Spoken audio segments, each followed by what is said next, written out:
하나님 아버지, 이 시간 주님의 말씀 앞에 섰습니다. 주께서 말씀하여 주옵소서. 이 시대에 필요한 정말 하나님의 음성을 듣기 원하오니 말씀의 저자이신 성령께서 친히 우리 가운데 운행하시며 우리의 귀를 열어주시고 눈을 열어주시고 마음을 열어주셔서 이 생명의 말씀이 우리 가운데 역사하는 것을 보게 하여 주시옵소서. 그 생명의 말씀이 우리 가운데 놀랍게 살아 움직이는 귀한 시간 되도록 전하는 자의 아둔함과 부족함을 가려주시고 온전히 주의 역사만 나타나는 귀한 시간 되게 하여 주옵소서. 예수 그리스도 이름으로 기도합니다. 아멘. 벌써 1년이 넘게 계속되는 코로나19의 여파로 우리의 삶을 여러 면에서 정말 바꿔놓은 것 같아요. 우리는 여러 가지로 이렇게 곤고한 가운데 살게 되면서 기도하지 않을 수 없습니다. 그러나 2000년 전 예수님께서 십자가를 지러 예루살렘을 향해 가는 길에 만난 10명의 사람들은 코로나보다 더 심각한 전염병으로 인해서 평생, 잠깐이 아니라 평생의 사회적 거리두기, 격리된 채 사망의 음침한 길을 걷고 있었던 겁니다. 11절에서 보듯이 사마리아와 갈릴리 사이를 지나가다가 만난 그들은 12, 13절에 의하면 나병 혹은 문둥병이라고 요즘에는 우아하게 한센시병 이렇게 말하지만 그게 다 그겁니다. 그 정말 몹쓸 병에 걸린 사람들이었어요. 율법 규정에 의하면은 그 전염병에 걸린 사람들은 부정한 사람으로 여겨져서 다른 사람과 접촉할 수 없었습니다. 그래서 그들은 예수님께 도움을 청하러 나왔어도 멀찌감치 떨어진 채 그냥 목소리만 높여서 도와주세요 이렇게 소리를 지를 수밖에 없었습니다. 여기 본문에도 보면 예수 선생님이여 우리를 불쌍히 여기소서, 우리를 불쌍히 여기소서. 신앙생활의 제일 기본적인 게 이거예요. Mercy on me. 하나님 우리를 불쌍히 여겨주소서. 이게 가장 기본적인 우리의 신앙인의 외침인 것입니다. 그런데 이 사람들과 우리가 다른 점은 우리도 바이러스 전염병으로 2년째 고통을 받고 있으면서 우리를 불쌍히 여겨서 고쳐달라고 외치지 않는다는 것뿐입니다. 코로나에 걸린 사람뿐 아니라 기독교인들의 예배 생활도 그 와중에 병 들어가고 있는데 말입니다. 이런 사실을 인식하지 못하는 사이 서서히 우리의 신앙의 얼굴인 예배와 섬김의 손발이 문드러져 가고 있습니다. 여러분, 여러분의 신앙생활은 안녕하십니까? 먼저 예배란 무엇인가부터 생각해 봅시다. 예배는 하나님의 은총을 입은 성도가 그분을 경배하고 감사를 표하는 신앙의 가장 근원적인 행위입니다. 특히 우리 기독교는 불교나 유교와 달리 매주 정규적인 공적 예배드림을 특징으로 합니다. 그래서 코로나 확산으로 말미암아 많은 사람들이 환기가 안 되는 장소에 집단적으로 모이는 것을 금하는 방역 지침에 따라서 주일 예배가 어렵게 되자 혹자는 종교 탄압이라면서 저항을 하고 따르지 않았던 것입니다. 하지만 그 결과 확진자가 폭발적으로 늘자 사람들은 교회를 비난하기 시작했어요. 근데 참 이상한 게 있습니다. 처음에 예배당에 못 가고 집에서 인터넷으로 예배를 드리려니까 이게 예배 같지가 않다고 짜증을 내고 화를 내던 사람들이 놀랍게도 서서히 적응을 해서 이제는 교회 나오라고 해도 씻고 옷 갈아입고 교회 가기가 귀찮다고 싫다고 합니다. 우리 교회는 그런 사람이 없지만 결국 주일에 집에서 편한 소파에 누워서 유튜브 켜놓고 예배 드리는 삶이 서서히 정착하기 시작한 겁니다. 앞으로 우리나라의 코로나19가 수그러들고 이전과 같은 자유로운 상황이 와도 한국교회는 이전의 영광스러운 상태로 돌아가지 못하고 예배자는 점점 줄어들어서 교회는 점차 어려워질 것으로 보입니다. 교회 쇠퇴는 지금 두 가지 이유 때문으로 보이는데 그 하나는 지금까지 말씀드린 것처럼 온라인 예배에 적응을 해가지고 일찍 일어나서 준비하고 예배 드리러 먼 길 가는 것보다는 그냥 부수수한 머리에 잠옷 차림으로 소파에 앉아서 온라인 예배 틀어놓는 게 편하다는 것을 깨달았기 때문입니다. 그런데 그게 첫 번째 이유인데 본문의 문둥병자들은 어땠습니까? 나병 환자는 우리가 알다시피 전염성이 강한 병에 걸린 사람들이고 율법적으로는 부정한 것으로 여겨져서 평생 사회적 거리두기 속에서 살아야 한다고 그랬어요. 그래서 사랑하는 사람들과 같이 지낼 수도 없고 외곽에서 일반인들로부터 철저히 격리된 생활을 하면서 죽음을 기다렸던 겁니다. 그러다가 귀신을 쫓아내고 병을 고쳐주신다는 예수님의 소문을 듣고 그 중에 10명의 나병 환자들이 손발이 문드러진 그 고통을 이겨내면서 예수님을 찾아 나온 것입니다.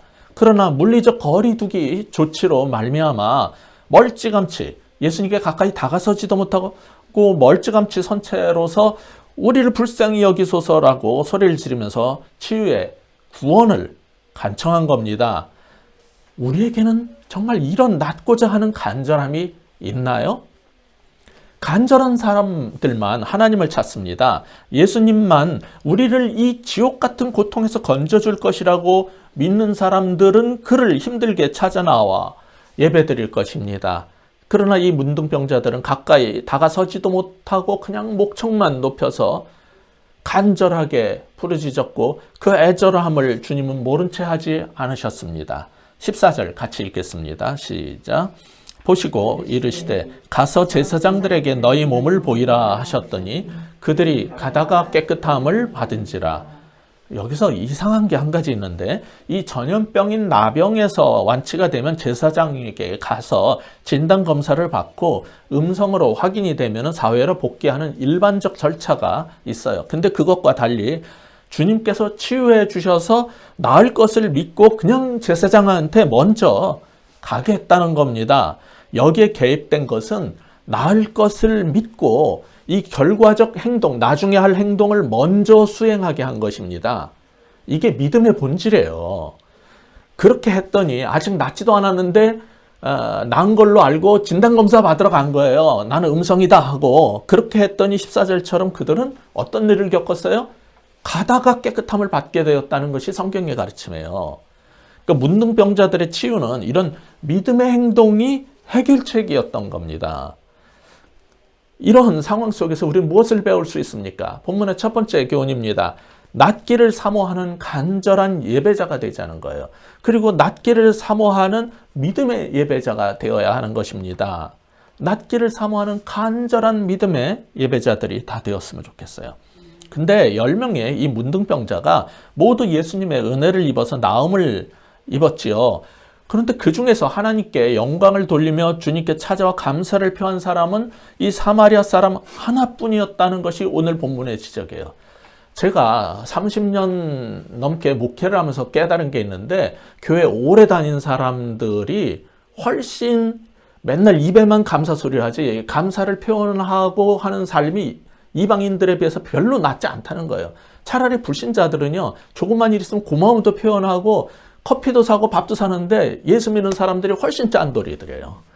대개 보면은 거의 베풀지 않고 받는 데만 익숙하고요. 정말 이상한 모습을 너무 많이 보게 돼요.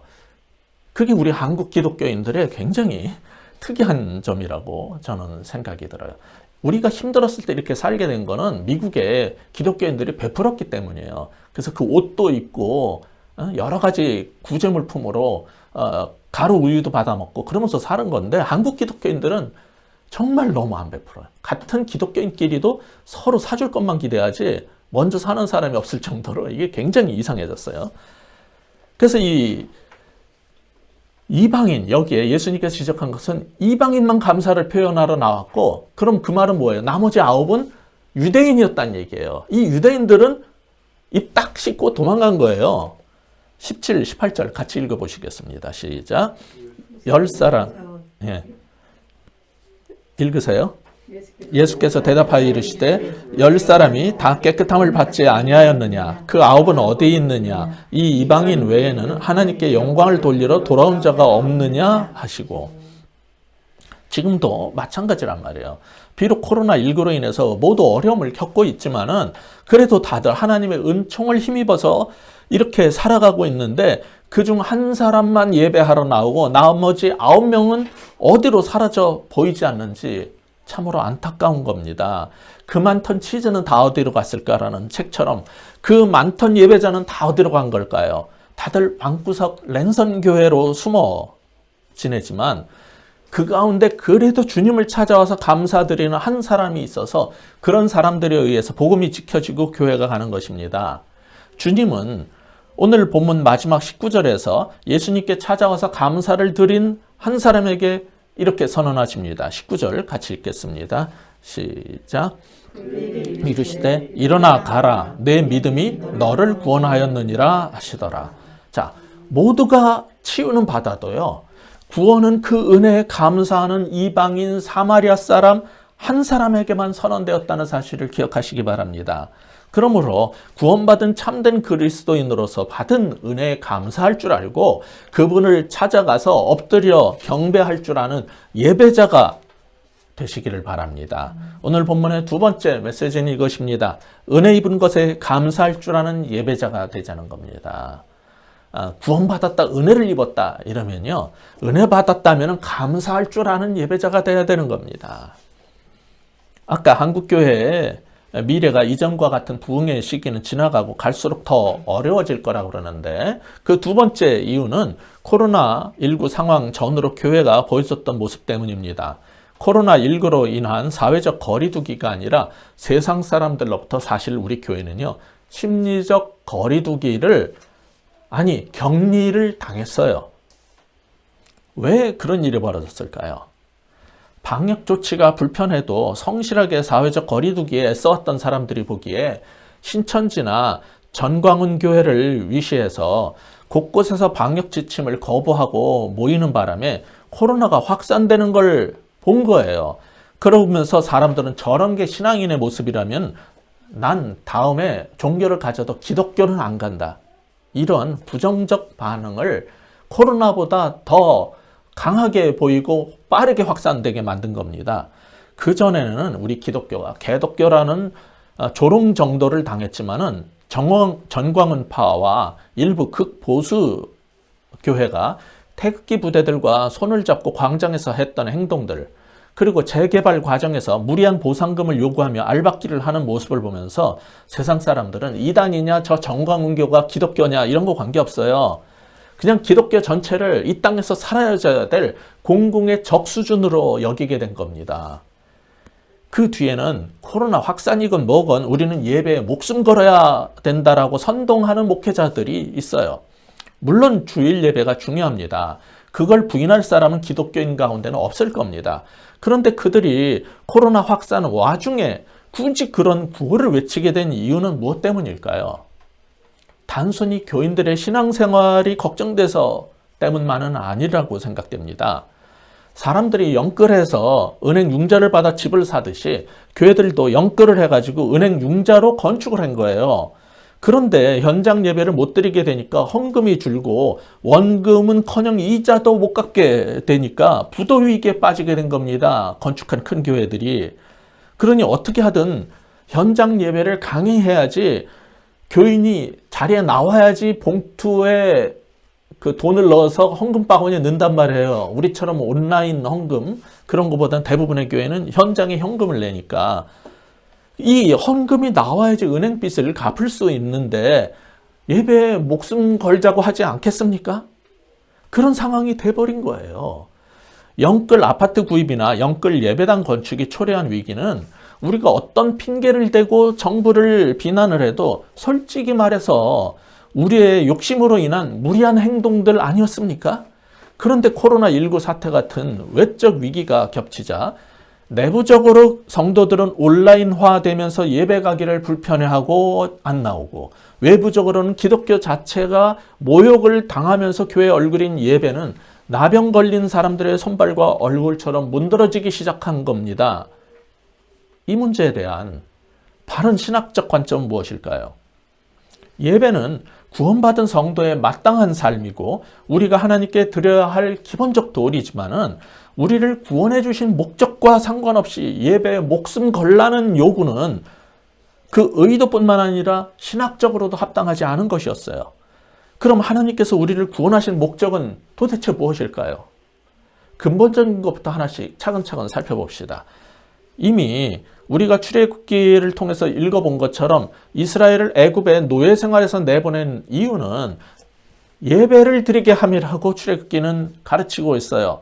신약에 와서 에베소서 2장이나 골로새서 1장에도 보면은 우리를 지으시고 구원하시고 하나님의 백성이 되게 하신 이유는 선한 일을 하게 하기 위함이라고 합니다. 디모데후서 3장 17절도 우리 그리스도인들을 훈련시키는 이유도 선한 일을 감당할 수 있게 하기 위함이라고 분명히 말하고 있어요. 자, 디도서 2장 14절은 우리 같이 읽어보겠습니다. 시작.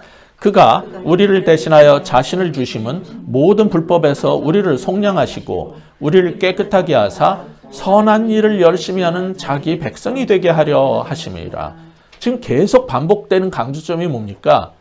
우리를 구원하시고 우리를 교회되게 하신 것은 선한 일을 하게 하기 위해서라는 거예요. 그런데 교회가 교회다움을 상실하고 세속적 욕망 성취를 위해서 예수님의 이름을 팔아먹고 이기적이고 반사회적인 행동을 일삼은 악행으로 인해서 세상으로부터 우리가 욕을 먹게 된 겁니다. 이런 우리에게 성경은 무엇을 요구합니까? 베드로전서 2장 12절도 찾아서 읽어보시겠습니다. 베드로전서 2장 12절 우리 같이 읽어보겠습니다. 시작. 너희가 이방인 중에서 행실을 선하게 가져 너희를 악행한다고 비방하는 자들로 하여금 너희 선한 일을 보고 오시는 날에 하나님께 영광을 돌리게 하려 함이라. 여기서 말하는 선한 일이라는 것은 우리가 하나님께 예배를 많이 드리는 것보다 하나님께 받은 은혜로 이웃을 사랑하고 섬기는 것을 말합니다. 그러므로 우리의 예배를 위해서 이웃을 희생시키거나 이웃 사람들을 위험에 빠뜨리거나 현장 예배를 지키기 위해서 목숨 걸겠다는 것은 이웃을 향하는 우리의 선한 일을 보고 하나님께 영광 돌리게 하라는 성경의 요구에 대립되는 행동을 하는 것입니다. 그래서 우리는 세상으로부터 심리적 거리두기 격리를 당한 거예요. 이거는 우리가 자초한 일들입니다. 생각 없는 하나님의 뜻과 목적과 관계없이 자기의 종교적 주장을 외쳤던 일부 정말 어설픈 목회자들 때문에 기독교가 이렇게 되는 겁니다. 자, 그 다음에 생각해 볼 사항은 앞에서 언급했던 것처럼 우리 기독교 내부의 문제인데 주일 예배 굳이 가지 않더라도 집에서 혼자 성경 읽고 기도하고 찬송 부르면 되지 않냐? 그것도 예배 아니냐 하는 생각이 점차 커지는 것입니다. 물론 누구나 목사 없이 집이나 일터에서 개인적 예배를 드릴 수 있습니다. 그러나 그것은 어디까지나 개인적 경건 생활이에요. 그것하고 그리스도의 몸인 지역교회의 지체인 형제 자매들이 한 장소에 같은 시간에 모여서 한 마음과 한 목소리로 기도하고 찬양하고 함께 정말 우리의 삶 속에 역사하신 주님의 은혜를 나누고 같이 기뻐하고 즐거워하고 슬퍼하는 공동 경험을 갖는 주일의 공예배와는 완전히 다른 겁니다. 어떤 지금 현대 기독교인들 가운데는 나는 매일 새벽 기도를 드립니다. 나는 매일 큐티를 아침에 하니까 주일 예배에 그거는 빠져도 되지 않나요? 이렇게 생각하는 사람도 있는데 옳지 않습니다. 개인적 묵상이든 새벽 예배든 그것은 다 우리의 경건 생활이고 신앙생활의 기본인 주일 공예배가 아니기 때문입니다. 그건 다른 겁니다. 다시 말씀드리자면은 주일 공예배는 하나님이 구원의 은총을 입은 주님의 백성들이 같은 시각에 한자리에 모여서 그의 백성으로 모여 한 목소리로 기도하고 한 목소리로 찬양하고 함께 교회와 복음을 위해 자신을 드리고 섬기면서 한 메시지를 듣고 함께 응답하고 함께 헌신하고 나아가는 공동 경험의 순간이기 때문입니다. 요즘 갈수록 현장 대면 예배에 가기 싫어지는 이유가 혹시라도 아침 일찍 일어나서 준비하고 먼데 교회 가기가 귀찮고 교회 가보면은 마음에 안 드는 사람들이랑 한자리에 어울리기 불편해서라면은요, 이건 더더욱 잘못된 행동입니다. 우리가 은혜를 입은 위대한 분을 경배하고 헌신하고 섬기기 위해서는 다소간의 불편을 감수하고 그 예배를 위해서 자신을 낮추고 희생을 드리는 것이 함께 있어야 하는 것이기 때문입니다. 오늘 본문에 치유받은 이 나병 환자들 가운데 그 한 사람의 모습을 살펴봅시다. 15, 16절 같이 읽겠습니다. 시작. 그 중에 한 사람이 자기가 나은 것을 보고 큰 소리로 하나님께 영광을 돌리며 돌아와 예수의 발 앞에 엎드려 감사하니 그는 사마리아 사람이라. 이 사람은 나병에서 치유를 받자 큰 소리로 하나님께 영광을 돌리고 예수님을 찾아가 그 발 아래 엎드려 감사했다고 했어요. 나머지 9명은 병이 낫자 자신들의 소원 성취가 됐으니까 그냥 끝이었어요. 그걸로. 뭘 또 귀찮게 예수님을 찾아 나서겠습니까? 다 나았으니까 그간 하고 싶었던 일도 하고 카페에 가서 만나고 싶은 사람들도 만나고 재밌게 잘 살아도 되는데 이 한 사람, 이방인, 사마리아 사람 한 사람만 그 불편을 감수하고 힘들어도 예수님을 찾아내서 그 발 아래 엎드려 감사를 표한 거예요. 이게 은총을 입은 자가 보이는 예배자의 모습인 것입니다. 조금 불편해도 그분을 찾아 나서고 허리 굽히는 것도 불편한데 그분 발 아래 기꺼이 엎드리는 것은 정말 참된 예배자만 보일 수 있는 특징입니다. 그래서 이런 헌신과 드림이 예배의 본질이라고 말하는 거예요. 이처럼 정규적이고 자발적인 주일 아침 공예배를 주님께 드리기로 약정을 하고 그게 조금 불편해도 지키는 것은 나를 위해 자기 몸을 버리신 하나님에 대한 감사와 헌신과 드림의 표현인 것입니다. 나병에서 나은 사마리아 문둥병자는 마음만으로만 감사하지 않았어요. 자신의 시간을 빼서 찾아 나섰고 힘들어도 예수님을 정말 그 힘든 발걸음 옮겨서 찾아냈고 그 앞에 엎드리며 헌신을 보인 겁니다. 이게 바로 감사의 예배에 수반되는 드림입니다. 따라서 오늘 본문의 세 번째 교훈은 이것입니다. 헌신과 드림을 동반하는 참된 예배자가 되자는 거예요. 헌신과 드림이 있는 참된 예배자가 되시기 바랍니다. 우리가 명절에 부모님 댁에 가거나 할아버지 할머니 댁에 인사드리러 갈 때 부모님은 항상 뭐라 그러십니까? 무겁게 뭘 들고 오냐고 그냥 맨손으로 와도 된다. 그래도 대개 조그만 선물이라도 하나씩 들고 가려고 합니다. 그게 자식된 도리어 예의라고 보기 때문입니다. 하물며 우리에게 용서, 죄사함을 주시고 게다가 자기 몸을 우리를 위한 희생 제물로 드려서 우리에게 영원한 생명을 주신 하나님께 예배 드리러 가면서 맨손으로 가도 분명히 받으시겠지만은 그냥 가지 않고 예물을 드리려고 하는 것은 예배자들의 자연스럽고 기본적인 태도인 것입니다. 그러므로 예배에 본질적으로 수반되는 것은 항상 드림이에요. 그것이 간소한 돈이면은 헌금이고 물질일 수도 있고 헌물일 수도 있고 역대상 16장 29절에 보면은 이렇게 말합니다. 여호와의 이름에 합당한 영광을 그에게 돌릴지어다. 제물을 들고 그 앞에 들어갈지어다. 아름답고 거룩한 것으로 여호와께 경배할지어다. 이게 예배자에게 요구하는 그 태도란 말이에요. 이것은 다윗 왕 개인의 소견이 아닙니다. 토라에서 이미 가르쳤던 것입니다. 신명기 26장 10절을 보시면은 여호와여 이제 내가 주께서 내게 주신 토지 소산의 만물을 가져왔나이다 하고 너는 그것을 내 하나님 여호와 앞에 두고 내 하나님 여호와 앞에 경배할 것이며 그냥 무언가를 바치는 정도가 아니라 자신의 가장 귀중한 것, 첫 열매, 첫 수확을 드리는 것이 예배의 근본적 속성 중 하나인 것입니다. 우리도 첫 월급을 받으면 부모님한테 빨간 내복 선물하면서 지금까지 길러주신 것 그 은혜 감사합니다. 이렇게 표현하지 않습니까? 그게 우리의 삶의 예의란 말이에요. 그게 우리의 전통이었어요. 제 큰딸도 직장 생활을 하면서 첫 월급 받았을 때 빨간 내복을 사주겠다고 해서 요즘에 누가 그런 걸 입냐고 싫다고 했더니 검은색 얇은 히트테크 기능성 내복하고 이런저런 걸 사갖고 왔더라고요. 저는 내복을 한겨울에도 안 입어서 별로 소용이 없었지만 큰 아이의 마음 씀씀이가 고맙게 생각되어서 서랍 속에 지금도 잘 모셔두고 있습니다. 그런 문화 때문인지 한국 교회의 경건한 그리스도인들은 직장에 들어가서 첫 월급을 타게 되면 가장 먼저 하나님께 감사헌금을 드리는 전통이 있었어요. 그게 다 예배자들이 보이는 자연스러운 드림의 모습인 것입니다. 그러다 보니 어떤 교회는 교인들한테 첫 월급을 타면 봉투째 몽땅 바쳐야 된다 이렇게 가르치기도 한다고 하는데 그건 지나친 것입니다. 그럼 부모님과 은사들에게 감사 표시는 무슨 돈으로 하며 그동안 떡볶이고 라면이고 얻어먹은 친구들한테 밥 좀 한번 사주고 싶은데 무슨 돈으로 하고 다음 월급날까지 한 달 동안 버스비도 없이 굶고 다니라는 겁니까? 그런 극단적 행동을 목사가 요구하면 안 되는 거예요. 그러나 분명한 것은 나의 가장 귀한 것, 나의 첫 소산을 하나님께 드리려는 자발성은 예배자가 보이는 근본적인 자세로서 아름답고 귀한 것이란 말입니다. 이런 것은 모든 성도가 하나님을 예배할 때 누가 시키지 않아도 속에서 우러나서 보이게 되는 전형적인 행동들이에요.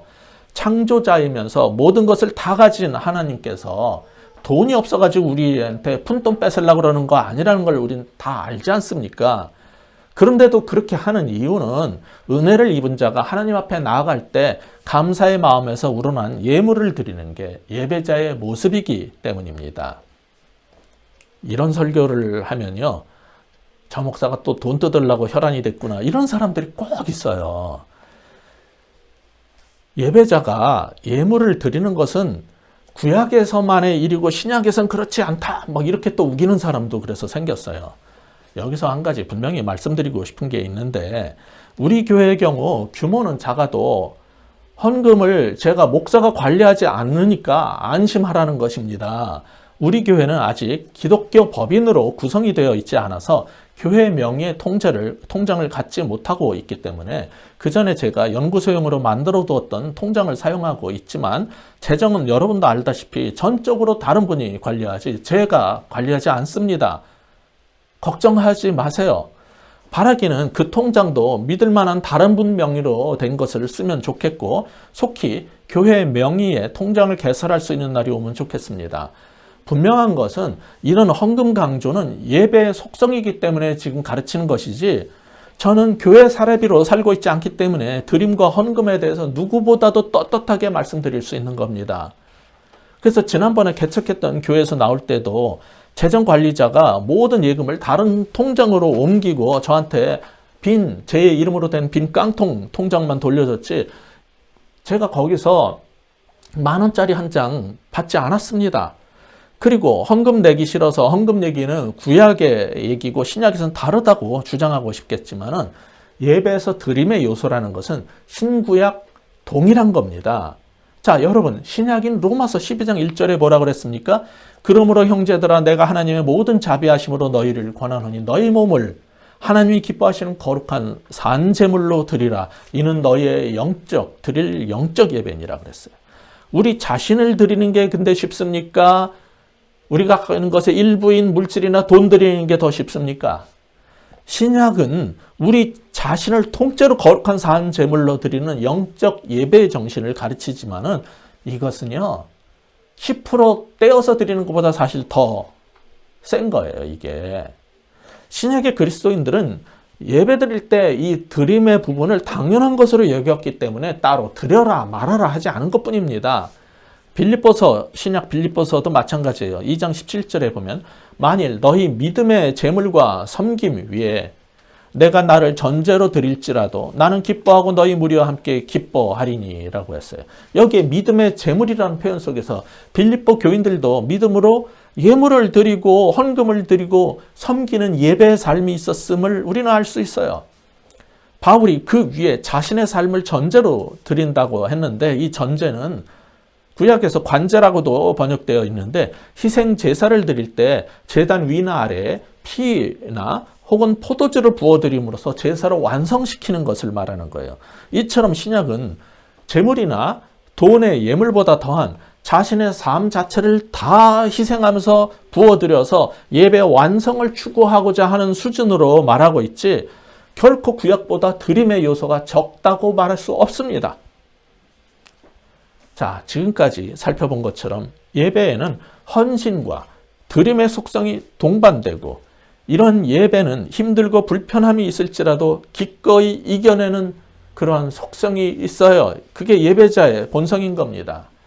그래서 10명의 나병 환자가 다 은혜를 입어 문둥병에서 나음을 입었어도 번거롭게 가던 길을 멈추고 돌아와서 예수님을 찾아내고 그 발 아래 엎드려서 감사를 표현했던 사람에게 구원의 축복 선언이 있었던 것을 우리는 보았습니다. 우리도 코로나19라는 이런 힘들고 불편한 상황 속에서도 예배 드리기를 포기하는 어떤 사람들처럼 하지 아니하고 주님 앞에 나온 이 한 명의 이방인 사마리아 사람처럼 참된 예배하는 사람이 되기를 우리 주 예수 그리스도의 이름으로 간절히 축복합니다. 기도하시겠습니다. 하나님 아버지, 이 시간 간절히 구하옵나니 힘들고 불편해도 우리를 구원하신 하나님을 향한 이 예배의 삶에서 물러서지 않게 하여 주시옵소서. 코로나로 힘들고 또 이사가고 또 바쁜 일상의 삶 때문에 지치고 힘들지라도 예배가 믿는 자의 기본의 도리이고 하나님의 구원의 은총을 받은 사람들이 마땅히 할 바라는 사실을 잊지 않게 하여 주옵소서. 개인적으로 또 가족과 그리고 소그룹으로 함께 드리는 예배도 우리의 경건 생활을 위하여 계속되게 하여 주시되 정말 한 그리스도의 몸으로서 교회되어 드리는 이 공적 예배인 주일 예배를 게을리하지 않는 예배 사람들 다 되게 하여 주옵소서. 그러나 우리의 예배를 위해서 우리의 또 편리를 위해서 이웃 사람들을 희생시키고 또 질병을 확산시킨다든지 하는 위험하고 잘못된 행동을 하지는 않게 하여 주시옵소서. 우리가 예배 때 받은 은혜로 이웃을 배려하고 살피고 섬기고 돕는 것이 참된 예배자의 삶이라는 것을 오늘 확인했사오니 하나님이여 우리가 그런 성숙한 예배자들 다 되게 하여 주시옵소서. 그리스도인의 삶의 기본으로서 말씀과 함께하는 삶 그리고 예배의 삶이 우리 가운데 한 주 한 주 형성되어 갈 수 있도록 주님 함께하여 주시옵소서. 예수 그리스도 이름으로 간절히 기도하옵나이다. 아멘.